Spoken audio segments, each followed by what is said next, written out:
This is a difficult video to make. It is a difficult video to watch, but it is also, in my opinion, one of the most important videos this channel will ever produce.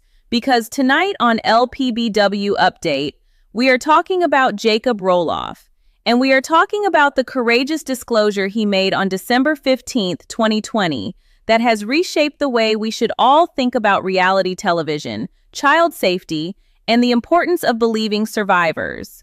I want to be clear about how this video is going to be different from our other Roloff family videos. This is not a clickbait story. This is not a gossip story. This is not a story about who is dating whom or who is fighting with whom on the farm. This is a story about a young man who, after years of silence, found the strength to speak the truth about something terrible that happened to him as a child. And it is a story about a family and a network and a community of fans that supported him when he did. We are going to walk through what Jacob said. We are going to walk through how his family responded. We are going to walk through what TLC said. And we are going to talk about what this story means for the broader conversation about children in reality television. Please listen to this with the respect that Jacob and his story deserve. And if you are a survivor yourself or you know someone who is, I want you to know that there is help available. The RAINN National Sexual Assault Hotline is 1-800-656-4673. It is staffed 24 hours a day. There are people ready to talk. You are not alone. Let me start with the public record. On December 15th, 2020, when he was 23 years old, Jacob Roloff posted a lengthy statement on his Instagram account and on Twitter. The statement was captioned simply with the Spanish word libertad, which means freedom. In the statement, Jacob wrote that it is often much easier to think about things than it is to talk about them, and that for him, this disclosure had been delayed for a long time. But through that delay, he had found the fortitude and the words. He went on to write that as a child, after what he realized was a long grooming process, he was molested by an executive field producer for Little People, Big World named Chris Cardamone. Jacob made clear that he would not be providing details of the encounter publicly. He said he hoped Cardamone would never be allowed around children again.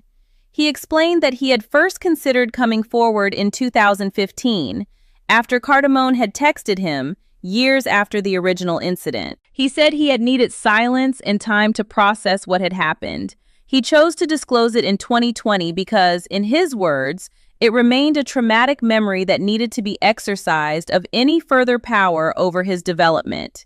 He said he was certain that this was a positive moment for him and another step toward a brighter future. Jacob also used his statement to reflect on the broader issues raised by his experience.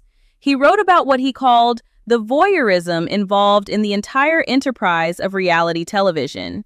He described it as a massive spectacle of drama and pain and argument and invasion, with a little joy sprinkled over, that viewers watch completely dissociated from the complex humans inside the simplistic characters they see on TV.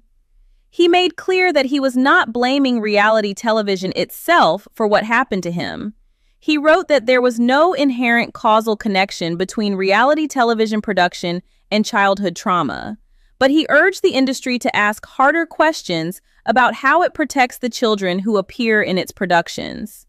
He emphasized that all fault for what happened to him rested with the predator. He emphasized that no fault rested with any of the people in his life, including his family. He was making, in other words, a thoughtful, careful, principled statement. He was using his platform to raise awareness, not to settle scores. He was choosing his words with the kind of care that suggested years of reflection. The response from Jacob's family was swift and supportive.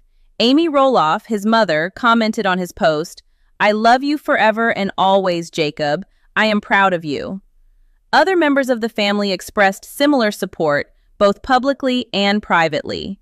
The Roloffs, despite all the other family complications they have dealt with over the years, closed ranks around Jacob in the most important way they could. They believed him. They supported him. They publicly stood with him. That kind of family response in cases of disclosed childhood abuse is critically important. Survivors who are believed by their families have better outcomes than survivors who are not. The Roloff family in 2020 did the right thing, and they did it publicly, where everyone could see it. TLC, the network that aired Little People, Big World, issued a statement in response to Jacob's disclosure. The network said it had just been informed about an alleged encounter that occurred years ago involving a third party connected to the production of the show. The statement continued that TLC was saddened and troubled by the very serious allegation and that TLC would work cooperatively with the authorities. The network said its main focus remained on supporting the Roloff family during a very difficult time. That was the public statement. Behind the scenes, what investigations may have been initiated? What conversations may have been had between the network and law enforcement? What steps may have been taken to address the broader concerns Jacob raised is not publicly known in detail. What is on the public record is that Chris Cardamone, the producer Jacob named, did not respond publicly to the allegations. There is also a relevant additional fact in the public record. According to reporting by the U.S. Sun, Cardamone had previously pleaded guilty to an unrelated child sex crime in 2008 and served 73 days in jail. That prior conviction adds important context to Jacob's allegations and to questions about the broader safeguards, or lack of safeguards, in reality television production. Jacob has chosen, since 2020, not to press additional charges in this matter. He has explained his reasons in subsequent posts and interviews. He has talked about not wanting to engage further with what he describes as a cruel world. He has talked about the immense emotional toll that legal proceedings would take on him and his family. He has talked about choosing to focus on building his own future, rather than on the proceedings of a court case that might or might not lead to justice. These are intensely personal decisions that only Jacob has the right to make. As fans and as observers, our job is to respect his choices. He decided what he was willing to disclose. He decided when to disclose it. He decided how to disclose it. And he is deciding day by day how to live with the experience and move forward from it. All of that is his right. What happened next in Jacob's life is, in many ways, one of the most meaningful chapters in the broader Roloff family story. Jacob and his wife Isabel, who he had married in 2019, made the decision to start a family. On December 4th, 2021, almost exactly 1 year after Jacob's public disclosure, their son, Mateo Tomas Roloff, was born. Becoming a father, Jacob has said in subsequent posts, was part of his healing. The arrival of Mateo gave Jacob something to protect, something to nurture, something to live for that was bigger than the painful memories of his own childhood. And Jacob made one decision about Mateo that, in light of his own disclosure, takes on profound significance. He decided that Mateo would never be a public figure. He decided that Mateo's face would not be shown on social media. He decided that his son would grow up with the privacy that he himself had been denied. Jacob has been explicit about this. He wrote, when announcing his son's birth, Thank you for friendly comments. However, none of you online will ever see my son." That sentence, in the context of everything Jacob had survived, was one of the most powerful statements a father has ever made on Instagram. It was the sound of a survivor breaking the cycle. It was the sound of a young father saying, "My child will have the protection I did not have." It was, in its own quiet way, an act of love and an act of resistance. In the years since 2020, Jacob has continued to rebuild his life. He has worked on the farm, as we have discussed in other videos on this channel. He has grown 60,000 pounds of pumpkins in 2025. He has cared for animals. He has built a home with Isabel. He has raised his son. He has written occasionally on social media about his journey. He has spoken with the press only when he chose to and on his own terms. He has reflected, 1 year after his disclosure, that he felt free of a useless burden. He has noted in subsequent posts that the disclosure was a turning point that allowed him to move forward in ways he had not been able to before. By every visible measure, Jacob is healing. He is not healed. Healing from childhood trauma is rarely a destination one fully arrives at. But he is on a journey, and the journey is going in the right direction. That, more than anything else, is what survivors and their loved ones can take comfort from when they see Jacob Roloff in 2026. The broader question raised by Jacob's disclosure is one that deserves serious attention. What protections exist for children who appear in reality television? The answer, honestly, is not many. Reality television as an industry has historically operated with relatively few safeguards specifically designed to protect minor cast members. Coogan laws, which protect child actors' earnings, apply to scripted television in some states. But reality television exists in a gray zone where the standard protections for child performers do not always clearly apply. Children on reality television shows interact with production crews, with field producers, with sound engineers, with camera operators, with editors, with countless adults whose backgrounds are often only superficially checked. The opportunities for predators to gain access to children in reality television environments are, in some cases, greater than they would be in more regulated entertainment contexts. Jacob's disclosure forced a conversation about this that was overdue. Whether the industry has actually changed in response is a more complicated question.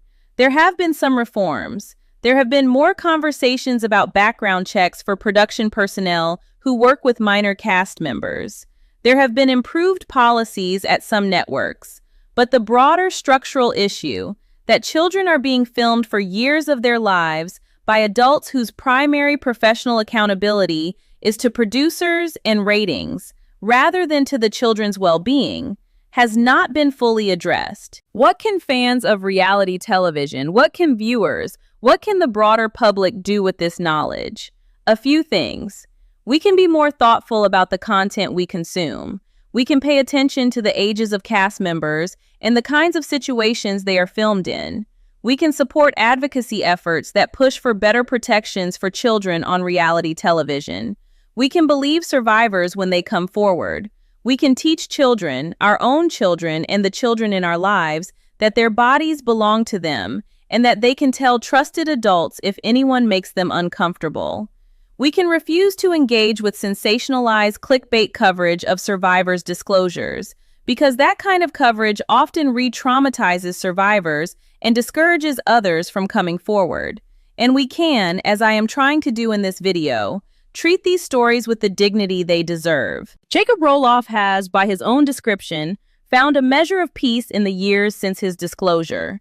He has his wife, he has his son, he has his farm work, he has his quiet life away from cameras, he has his self-respect, he has his voice, and he has, importantly, the knowledge that he did something that mattered. He spoke up, he used his platform, he named what happened to him, he took control of his own story, and in doing so, he may have helped countless other survivors find the courage to do the same.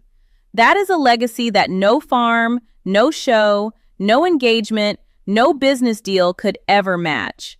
Jacob Roloff, the youngest of the Roloff children, the one who walked away from the show as a teenager, the one who never wanted to be famous, has done something more important than any of the more publicly visible members of his family. He has used his pain to help others, and he has done it with dignity, with reflection, and with the kind of care for his own healing that should be a model for any survivor working through trauma. If you are watching this video and you are a survivor of childhood abuse, I want you to hear this directly. You are not alone. You are not at fault. You are not broken. There are people who will believe you when you are ready to speak. There are resources to help you on your healing journey. The RAINN National Sexual Assault Hotline is 1-800-656-4673. They are available 24 hours a day, 7 days a week. The call is confidential. The people who answer the phone are trained to help. You can reach out at any time. And you can also, like Jacob, take all the time you need before you decide whether to share your story publicly or with the people in your life. There is no timeline. There is no right way. There is only your way, in your time, when you are ready. And whether you choose to disclose or not, your experience matters. You matter, and there is hope. Thank you for watching this video and for taking the time to engage with this important story. If Jacob Roloff's bravery has touched you, please give this video a like as a sign of respect for him and for all survivors. Please subscribe to LPBW Update for honest, thoughtful coverage of the Roloff family. And please share this video with anyone who might benefit from knowing Jacob's story. Together, we can be part of the broader cultural shift toward believing survivors, protecting children, and creating a world where the kind of abuse Jacob experienced becomes less common with every passing year. Thank you, Jacob, for your courage. Thank you to the Roloff family for standing behind him. And thank you to every survivor who has ever found the strength to speak. I will see you on the next one.